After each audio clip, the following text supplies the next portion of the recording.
ನಮಸ್ಕಾರ.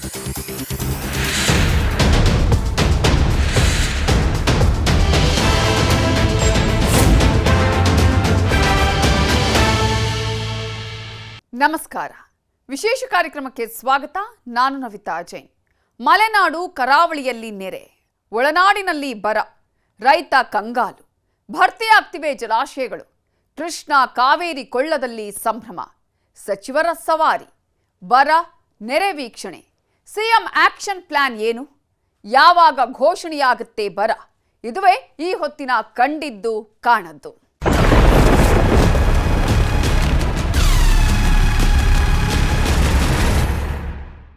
ಮಳೆ ಸುರಿತಿದೆ. ಆಶ್ಲೇಷ ಎಂಟ್ರಿ ಕೊಟ್ಟಿದ್ದು ರಾಜ್ಯದ ಅರ್ಧ ಭಾಗದಲ್ಲಿ ಮಳೆ ಧೋ ಅಂತ ಸುರಿತಿದೆ. ಬರಗಾಲ ಬಂದೇ ಬರುತ್ತೆ ಅಂತ ಭಾವಿಸಿದ್ದ ಕೆಲವು ಜಿಲ್ಲೆಗಳಲ್ಲಿ ಮಳೆ ಎಂಟ್ರಿ ಕೊಟ್ಟಿದ್ದು ಬರಗಾಲದ ಪೆಟ್ಟಿನಿಂದ ಪಾರಾದ್ವಿ ಅಂತ ರೈತರು ಖುಷಿಯಾಗಿದ್ದಾರೆ. ಡ್ಯಾಂಗಳು ತುಂಬಿ ಹರಿತಿರುವುದು ರೈತರ ಖುಷಿಯನ್ನ ಡಬಲ್ ಮಾಡಿದೆ.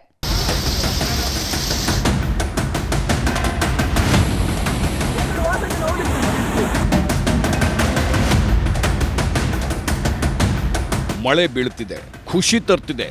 ಬರಗಾಲ ಬರಬಹುದು ಅಂತ ಅಂದ್ಕೊಂಡಿದ್ದ ಕೆಲವು ಸ್ಥಳಗಳಲ್ಲಿ ಮಳೆ ಧೋ ಅಂತ ಸುರಿಯುತ್ತಿದ್ದು, ಕೃಷಿಗೆ ಮಳೆಯನ್ನೇ ನಂಬಿಕೊಂಡಿದ್ದ ಕೆಲವು ಸ್ಥಳಗಳಲ್ಲಿ ರೈತರು ಫುಲ್ ಖುಷಿಯಾಗಿದ್ದಾರೆ. ಈಗಾಗಲೇ ಕರಾವಳಿ ಮತ್ತು ಮಲೆನಾಡಲ್ಲಿ ಸುರಿಯುತ್ತಾ ಇರೋ ಮಳೆ ಅವಾಂತರ ಸೃಷ್ಟಿ ಮಾಡಿದ್ದು, ಇನ್ನು ಕೆಲವೆಡೆ ಸಾಧಾರಣ ಮಳೆಯಾಗಿದೆ.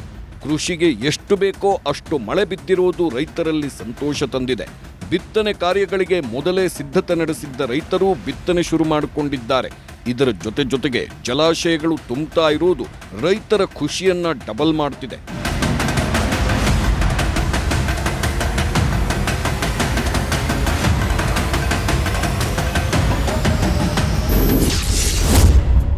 ಬಂತು ಆಶ್ಲೇಷ ಮಳೆ, ತುಂಬಿ ಹರಿತು ಹೊಳೆ. ಜಲಾಶಯಗಳು ಭರ್ತಿ, ಖುಷಿಯಲ್ಲಿ ಅನ್ನದಾತ. ಹೇಗಿದೆ ರಾಜ್ಯದಲ್ಲಿ ನೆರೆ ಮತ್ತು ಬರಗಾಲ?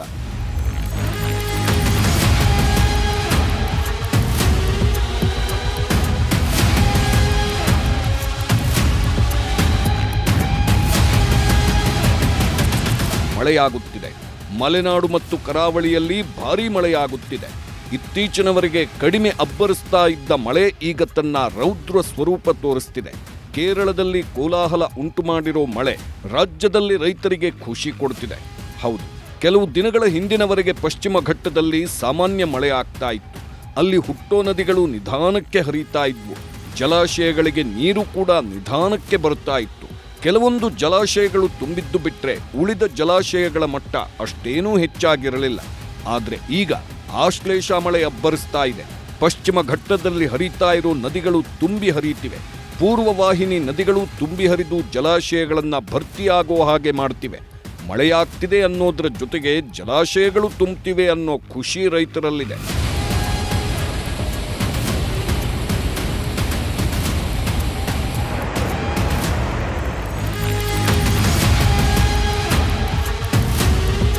ಆಶ್ಲೇಷ ಮಳೆ ಬಂದಿದ್ದು.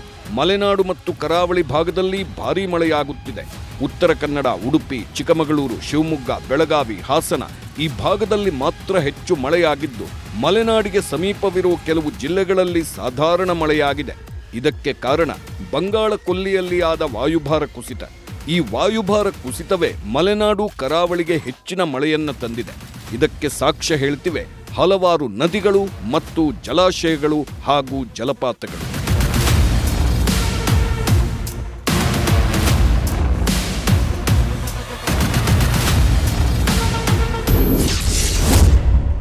ಮೈದುಂಬಿ ಹರಿಯುತ್ತಿದೆ ಹುಲಿಕಲ್ ಘಾಟಿಯ ಫಾಲ್ಸ್.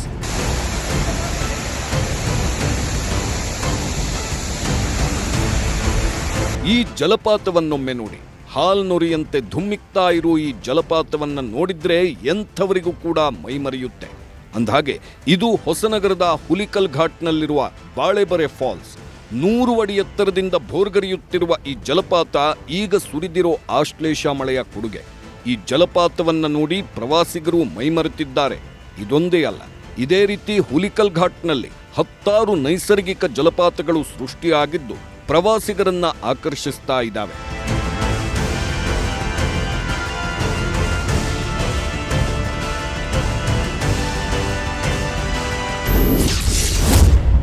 ಒಂದೇ ದಿನದಲ್ಲಿ ಭದ್ರಾ ಡ್ಯಾಂ ನೀರು 3 ಅಡಿ ಏರಿಕೆ.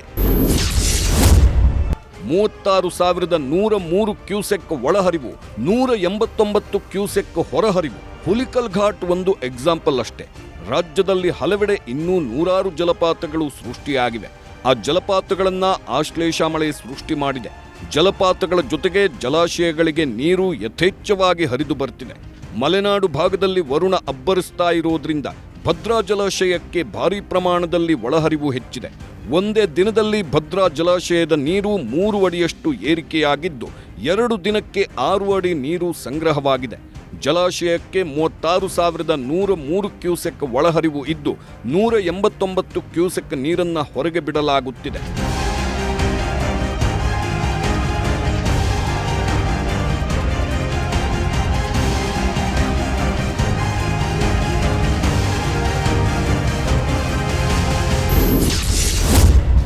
ನಲವತ್ತಾರು ಟಿಎಂಸಿ ನೀರು ಸಂಗ್ರಹ, ರೈತರ ಮುಖದಲ್ಲಿ ಮಂದಹಾಸ.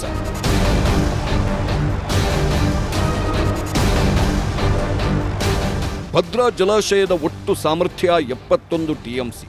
ಈಗ ಸುರಿತಾ ಇರೋ ಮಳೆಯ ಕಾರಣಕ್ಕೆ 46 ಟಿಎಂಸಿ ನೀರು ಸಂಗ್ರಹವಾಗಿದೆ. ಗರಿಷ್ಠ ಮಟ್ಟ 186 ಅಡಿ ಇದ್ದು 163.6 ಅಡಿ ಈಗಾಗಲೇ ತಲುಪಿದೆ. ಒಳಹರಿವು ಹೆಚ್ಚಿದ ಹಿನ್ನೆಲೆಯಲ್ಲಿ ರೈತರ ಮುಖದಲ್ಲಿ ಮಂದಹಾಸ ಎದ್ದು ಕಾಣುತ್ತಿದ್ದು, ಇತ್ತೀಚೆಗೆ ಭದ್ರಾ ಡ್ಯಾಂನಿಂದ ಬೆಳೆಗಳಿಗೆ ನೀರು ಹರಿಸೋದನ್ನೇ ನಿಲ್ಲಿಸಲಾಗಿತ್ತು.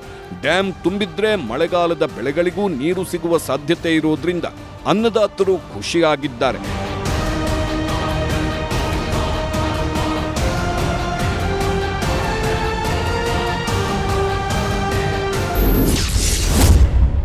ಭರ್ತಿಯಾಗುತ್ತಾ ಕೆಆರ್ಎಸ್, ರೈತರಲ್ಲಿ ಖುಷಿಯೂ ಭರ್ತಿ. ಕೃಷ್ಣರಾಜಸಾಗರ ರಾಜ್ಯದ ಪ್ರಮುಖ ಅಣೆಕಟ್ಟು. ಈ ಅಣೆಕಟ್ಟನ್ನೇ ಎಷ್ಟೋ ಜಿಲ್ಲೆಗಳು ನಂಬಿಕೊಂಡಿವೆ. ಕುಡಿಯೋ ನೀರಿಗಾಗಿ, ಕೃಷಿಗಾಗಿ ಕೆಆರ್ಎಸ್ ನೀರು ಬಳಕೆಯಾಗುತ್ತದೆ. ಈಗ ಮಲೆನಾಡಿನಲ್ಲಿ ಮಳೆಯಾಗುತ್ತಿದ್ದು ಕೃಷ್ಣರಾಜಸಾಗರ ಅಣೆಕಟ್ಟು ಕೂಡ ಭರ್ತಿಯಾಗುತ್ತಿದೆ. ಇದು ರೈತರಲ್ಲಿ ಮಂದಹಾಸ ಮೂಡಿಸಿದೆ.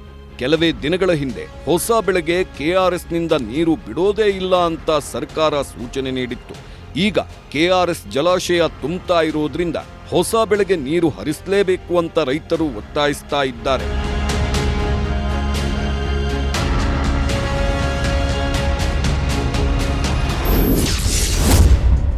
105 ಅಡಿ ಏರಿಕೆಯಾದ ಕೆಆರ್ಎಸ್ ಡ್ಯಾಂ ನೀರು. ಕೆಲವೇ ದಿನಗಳ ಹಿಂದೆ ಕೆಆರ್ಎಸ್ ಡ್ಯಾಂನ ನೀರು 81 ಅಡಿಗೆ ಕುಸಿದಿತ್ತು. ಆಗ ಸರ್ಕಾರವೇ ಹೊಸ ಬೆಳೆಗೆ ನೀರು ಬಿಡೋದಿಲ್ಲ ಅಂತ ಹೇಳಿತ್ತು. ಖುದ್ದು ಸಿಎಂ ಡಿಕೆ ಶಿವಕುಮಾರ್ ಅವರೇ ಬೆಳೆ ಹಾಕದಂತೆ ರೈತರಲ್ಲಿ ಮನವಿ ಮಾಡಿದ್ದರು. ಡಿಕೆ ಶಿವಕುಮಾರ್ ಮನವಿಯನ್ನ ರೈತರು ಫಾಲೋ ಮಾಡಿದ್ದರು. ಈಗ ಮಳೆ ಬೀಳ್ತಾ ಇದ್ದು ನೀರಿನ ಮಟ್ಟ 105 ಅಡಿಗೆ ಏರಿಕೆಯಾಗಿದೆ. ಕಾವೇರಿ ಜಲಾನಯನ ಪ್ರದೇಶದಲ್ಲಿ ಉತ್ತಮ ಮಳೆ ಬೀಳುತ್ತಿದೆ. ಆದ್ದರಿಂದ ಸರ್ಕಾರಕ್ಕೆ ರೈತರು ಮನವಿ ಮಾಡುತ್ತಾ ಇದ್ದಾರೆ. ನಮ್ಮ ಡ್ಯಾಂನಲ್ಲಿರುವ ನೀರನ್ನ ನಾಲೆಗಳಿಗೆ ಬಿಟ್ಟು ಕೆರೆ ಕಟ್ಟೆಗಳನ್ನು ತುಂಬಿಸಿ ಕೂಡಲೇ ಬೆಳೆಗಳಿಗೆ ನೀರು ಹರಿಸುವುದಾಗಿ ಘೋಷಣೆ ಮಾಡಬೇಕೆಂದು ಆಗ್ರಹಿಸ್ತಾ ಇದ್ದಾರೆ. ಇಲ್ಲ ಅಂದ್ರೆ ಹೋರಾಟದ ಎಚ್ಚರಿಕೆಯನ್ನೂ ನೀಡಿದ್ದಾರೆ.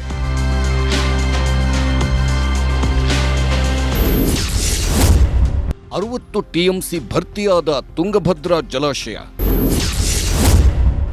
ಒಂದೇ ದಿನದಲ್ಲಿ ಹರಿದು ಬಂತು 7 ಟಿಎಂಸಿ ನೀರು. ಡ್ಯಾಂಗಳು ವೇಗವಾಗಿ ತುಂಬುತ್ತಾ ಇರುವುದು ಒಂದು ಕಥೆ ಆದ್ರೆ ಒಳಹರಿವಿನ ಪ್ರಮಾಣ ಕಡಿಮೆಯಾಗಿರೋ ಜಲಾಶಯಗಳದ್ದು ಮತ್ತೊಂದು ಕಥೆ ಇದೆ. ಪಶ್ಚಿಮ ಘಟ್ಟದಲ್ಲಿ ಮಳೆ ಸುರಿತಾ ಇರೋದ್ರಿಂದಾಗಿ ಕಲ್ಯಾಣ ಕರ್ನಾಟಕದ ಜೀವನಾಡಿ ತುಂಗಭದ್ರಾ ಜಲಾಶಯಕ್ಕೆ ಅಪಾರ ಪ್ರಮಾಣದ ನೀರು ಹರಿದು ಬಂದಿದೆ. ಜಲಾಶಯದ ಅರ್ಧ ಭಾಗ ಭರ್ತಿಯಾಗಿದ್ದು 105 ಟಿಎಂಸಿ ಸಂಗ್ರಹ ಸಾಮರ್ಥ್ಯದ ತುಂಗಭದ್ರಾ ಜಲಾಶಯದಲ್ಲಿ 60 ಟಿಎಂಸಿ ಭರ್ತಿಯಾಗಿದೆ. ಸೋಮವಾರ ಒಂದೇ ದಿನಕ್ಕೆ 7 ಟಿಎಂಸಿ ನೀರು ಹರಿದು ಬಂದಿದೆ. ಜಲಾಶಯಕ್ಕೆ ಒಳಹರಿವಿನ ಪ್ರಮಾಣ 1 ಲಕ್ಷ ಕ್ಯೂಸೆಕ್ ದಾಟಿದ್ದು ದಾಖಲೆ ಸೃಷ್ಟಿಯಾಗಿದೆ. ಸ್ವಲ್ಪ ತಗ್ಗಿದ ಲಿಂಗನಮಕ್ಕಿ ತುಂಗಾ ಡ್ಯಾಂ ಒಳಹರಿವು. ಶಿವಮೊಗ್ಗದಲ್ಲಿ ಪ್ರಮುಖ ಅಣೆಕಟ್ಟುಗಳ ಒಳಹರಿವು ಕಡಿಮೆಯಾಗಿದೆ. ಲಿಂಗನಮಕ್ಕಿ ಜಲಾಶಯದ ಗರಿಷ್ಠ ಮಟ್ಟ 1819 ಅಡಿ ಇದ್ದು 1787 ಅಡಿ ಈಗಾಗಲೇ ತುಂಬಿದೆ. 24 ಗಂಟೆಯಲ್ಲಿ 1 ಅಡಿಗೂ ಹೆಚ್ಚು ನೀರು ಲಿಂಗನಮಕ್ಕಿಯಲ್ಲಿ ಸಂಗ್ರಹವಾಗಿದೆ. ಈ ಜಲಾಶಯಕ್ಕೆ ಸ್ವಲ್ಪ ಮಟ್ಟಿಗೆ ಒಳಹರಿವು ಕಡಿಮೆಯಾಗಿದೆ. ತುಂಗಾ ಜಲಾಶಯದಲ್ಲೂ ಒಳಹರಿವು ಸ್ವಲ್ಪ ಕಡಿಮೆಯಾಗಿದ್ದು 588 ಮೀಟರ್ ಸಾಮರ್ಥ್ಯದ ಜಲಾಶಯ ಬಹುತೇಕ ಭರ್ತಿಯಾಗಿದೆ.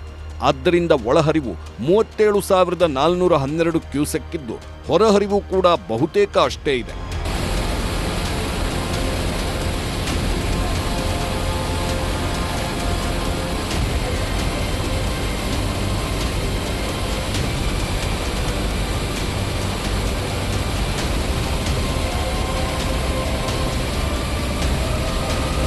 ಪಶ್ಚಿಮ ಘಟ್ಟದಲ್ಲಿ ಮಳೆಯಾಗ್ತಾ ಇರೋದ್ರಿಂದ ಕಾವೇರಿ ಜಲಾನಯನ ವ್ಯಾಪ್ತಿಯ ಡ್ಯಾಂಗಳಿಗೆ ನೀರು ಬರ್ತಿದೆ.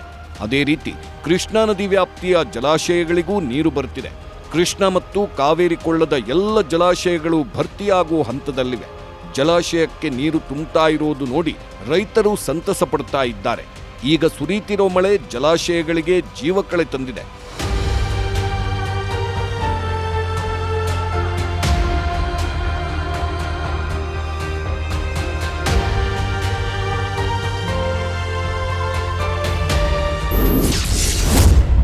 ಭಾರೀ ಮಳೆಯಿಂದ ರಾಜ್ಯದ ಡ್ಯಾಂಗಳು 61% ಭರ್ತಿಯಾಗಿವೆ.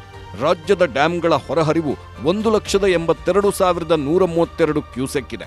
ಆ ಎಲ್ಲ ಡ್ಯಾಂಗಳ ಒಳಹರಿವು 4.03 ಲಕ್ಷ ಕ್ಯೂಸೆಕ್ ಇದೆ. ರಾಜ್ಯದ ಪ್ರಮುಖ 14 ಡ್ಯಾಂಗಳಲ್ಲಿ 546 ಟಿಎಂಸಿ ನೀರು ಸಂಗ್ರಹವಾಗಿದೆ. ಕಾವೇರಿ ನದಿ ಪಾತ್ರದ ಡ್ಯಾಂಗಳಲ್ಲಿರೋ ನೀರಿನ ಪ್ರಮಾಣ 80 ಟಿಎಂಸಿ ಇದ್ರೆ ಕೃಷ್ಣಾ ನದಿ ಪಾತ್ರದ ಡ್ಯಾಂಗಳ ನೀರಿನ ಮಟ್ಟ 296 ಟಿಎಂಸಿ ಇದೆ. ಮಲೆನಾಡಲ್ಲಿ ಮಳೆ, ಒಳನಾಡಲ್ಲಿ ಬರ.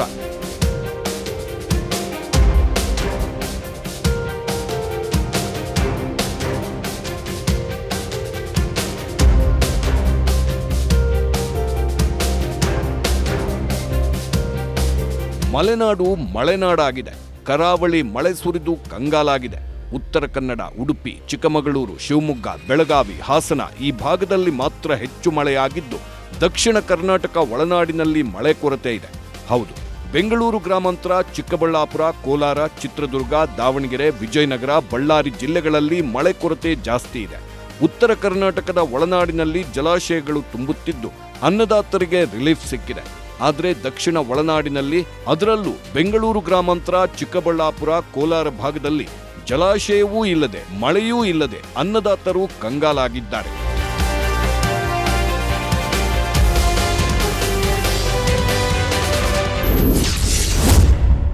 ವಾಡಿಕೆಗಿಂತ 40% ಮಳೆ ಕೊರತೆ.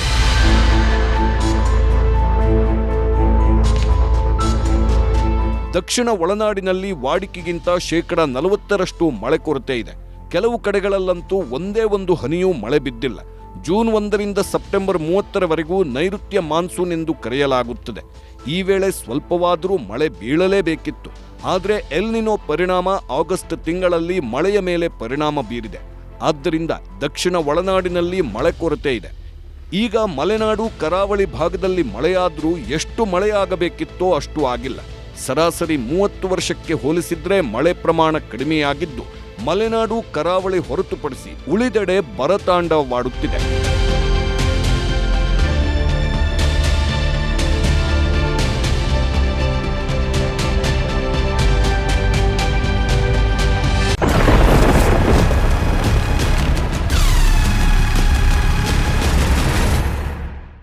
ರಾಜ್ಯದ ಬಹುತೇಕ ಜಿಲ್ಲೆಗಳಲ್ಲಿ ಈ ಬಾರಿ ವಾಡಿಕೆಯಷ್ಟು ಮಳೆಯಾಗಿದೆ. ಭೀಕರ ಬರಗಾಲ ಎದುರಾಗಿದೆ.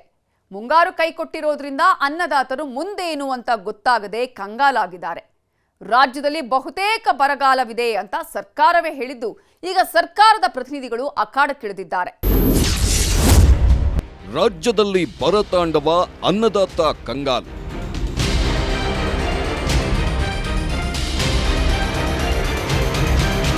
ಎಷ್ಟು ಬೇಕೋ ಅಷ್ಟು ಮಳೆ ಬಂದ್ರೆ ಓಕೆ. ಮಳೆ ಜಾಸ್ತಿ ಬಂದ್ರೆ ಬೆಳೆಗಳು ನಾಶವಾಗುತ್ತೆ. ಮಳೆ ಬಾರದೇ ಇದ್ರೆ ಬರಗಾಲ ಆವರಿಸುತ್ತೆ, ರೈತನಿಗೆ ಕಣ್ಣೀರು ತರಿಸುತ್ತೆ.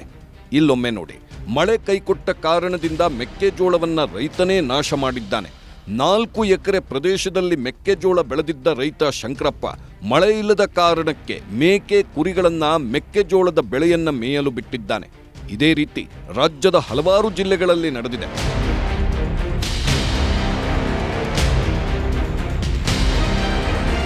ಭೀಕರ ಬರಗಾಲಕ್ಕೆ ಗದಗ ತತ್ತರಿಸಿದ್ದು ಗದಗನ್ನ ಬರಪೀಡಿತ ಜಿಲ್ಲೆಯನ್ನಾಗಿ ಘೋಷಣೆ ಮಾಡಬೇಕು ಅಂತ ರೈತರು ಆಗ್ರಹಿಸಿದ್ದಾರೆ. ಗದಗ ನಗರದಲ್ಲಿ ರೈತರ ಬೃಹತ್ ಹೋರಾಟ ನಡೆದಿದ್ದು, ಚೆನ್ನಮ್ಮ ಸರ್ಕಲ್ನಿಂದ ಡಿಸಿ ಕಚೇರಿವರೆಗೂ ಬೃಹತ್ ರ್ಯಾಲಿ ನಡೆಸಲಾಗಿದೆ.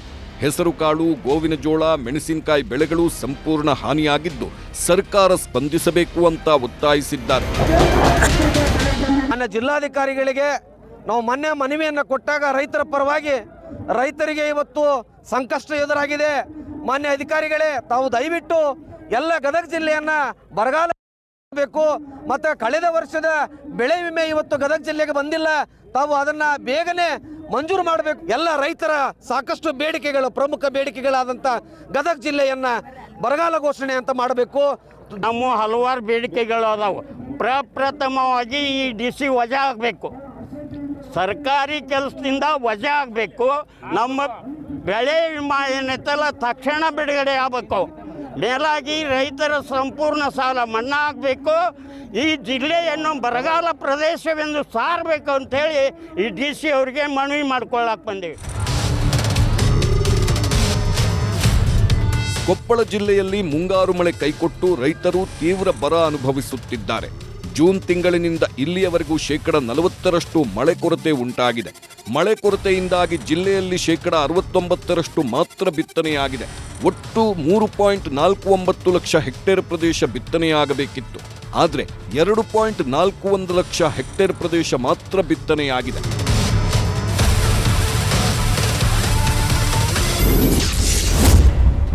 ಬಾರದ ಮಳೆ ಕಪ್ಪೆಗಳಿಗೆ ಮದುವೆ. ಬೆಳಗಾವಿ ಜಿಲ್ಲೆಯ ಅಥಣಿ ತಾಲೂಕಿನ ಅಡಹಳ್ಳಿಯಲ್ಲಿ ಮಳೆಗಾಗಿ ಕಪ್ಪೆಗಳಿಗೆ ಮದುವೆ ಮಾಡಲಾಗಿದೆ. ಮದುವೆ ಮಾಡಿದ್ರೆ ಮಳೆಯಾಗುತ್ತೆ ಎಂಬ ನಂಬಿಕೆಯಲ್ಲಿ ಇಲ್ಲಿನವರು ಸಂಪ್ರದಾಯದಂತೆ ಸುರುಗಿ ನೀರು ಹಾಕಿ ಕಪ್ಪೆಗಳಿಗೆ ವಿವಾಹ ಮಾಡಿ ಮಳೆಗಾಗಿ ಪ್ರಾರ್ಥಿಸಿದ್ದಾರೆ. ಬರ ವೀಕ್ಷಣೆಗೆ ನೂತನ ಸಚಿವರ ಸವಾರಿ. ಕೊಪ್ಪಳ ಜಿಲ್ಲೆಯಲ್ಲಿ ಸಚಿವ ಶಿವರಾಜ್ ತಂಗಡಗಿ ಬರ ಅಧ್ಯಯನ ಮಾಡಿದ್ದಾರೆ. ಗಂಗಾವತಿ ತಾಲೂಕಿನ ಗಡ್ಡಿ ಗ್ರಾಮದಲ್ಲಿ ಸಜ್ಜೆ ಹೊಲ ವೀಕ್ಷಣೆ ಮಾಡಿದ್ರು. ಮಳೆ ಇಲ್ಲದೆ ಬೆಳೆ ಸಂಪೂರ್ಣ ಹಾಳಾಗಿದೆ. ರೈತರ ಪರ ನಾವಿದ್ದೇವೆ ಅಂತ ಭರವಸೆ ಕೊಟ್ಟರು.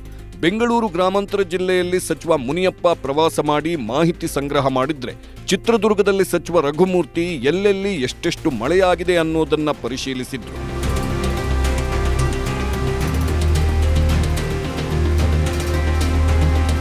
ಕೊಡಗು ಜಿಲ್ಲೆಯಲ್ಲಿ ಸಚಿವ PM ನರೇಂದ್ರ ಸ್ವಾಮಿ ಮಳೆ ಪ್ರಮಾಣ ಪರಿಶೀಲಿಸಿದ್ರು.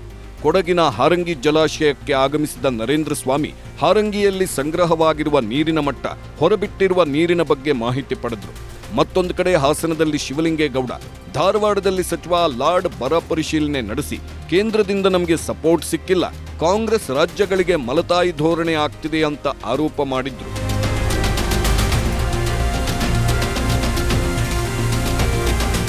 ಸಂಪೂರ್ಣ ಮಾಹಿತಿ ಸರ್ಕಾರಕ್ಕೆ ಒಪ್ಪಿಸ್ತಕ್ಕಂಥದ್ದು ಕೆಲಸ ನಾವು ಮಾಡ್ತೀವಿ 2-3 ದಿನದಲ್ಲಿ.